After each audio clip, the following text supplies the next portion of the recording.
Hey, I'm just doing this video totally off the cuff. Have to say something.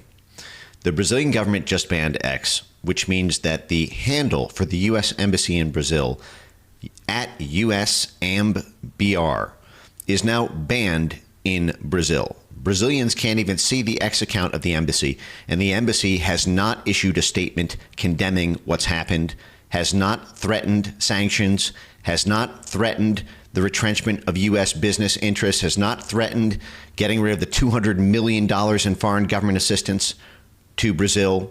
Nothing.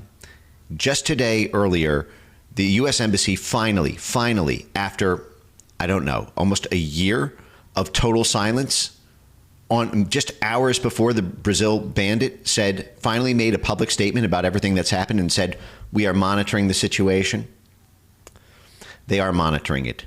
They've been monitoring it. They have been behind it. They have been funding it. They have been coordinating it. Earlier today, I saw a picture of a Brazilian member of Congress in the United States saying he was a censored man in Congress.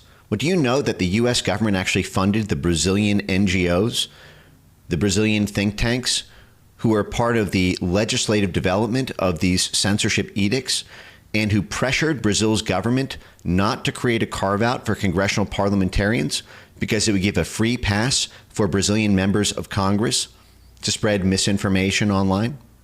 So the U.S. government funded the pressure for the ability to arrest that politician. This is not a case of Brazilian government gone rogue. The U.S. government sponsored it through the State Department, through USAID, through the National Endowment for Democracy, and about 100 different NGOs, university centers, legal scholars, and activists within Brazil, starting in 2018, starting in about October 2018. And first they came for the social media companies, then they came for WhatsApp and Telegram, and now finally they're coming for X. Now, they are between a rock and a hard place, which is why I believe the U.S. Embassy finally issued this pittance of a public statement hours ago before the ban that they're monitoring the situation.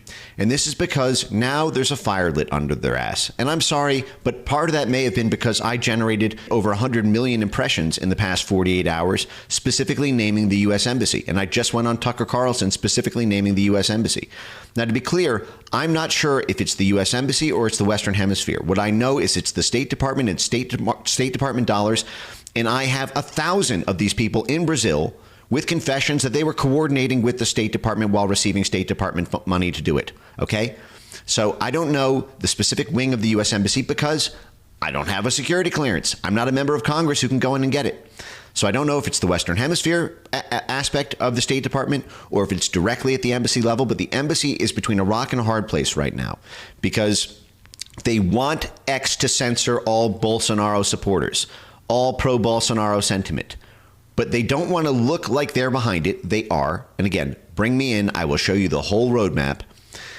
And they don't want it to be, and they don't want themselves to have to be in the diplomatic crosshairs of it, of blessing the banning of an entire platform in a huge country on censorship grounds, because the other half of what the State Department does is pressure foreign governments for free speech.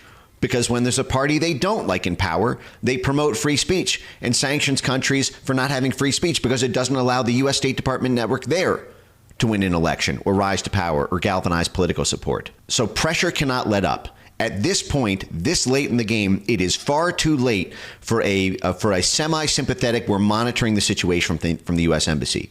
We need a full-throated disavowal, a full-throated condemnation. We need all of the U.S. State Department funded NGOs to sign solidarity letters that they oppose the Brazil's action.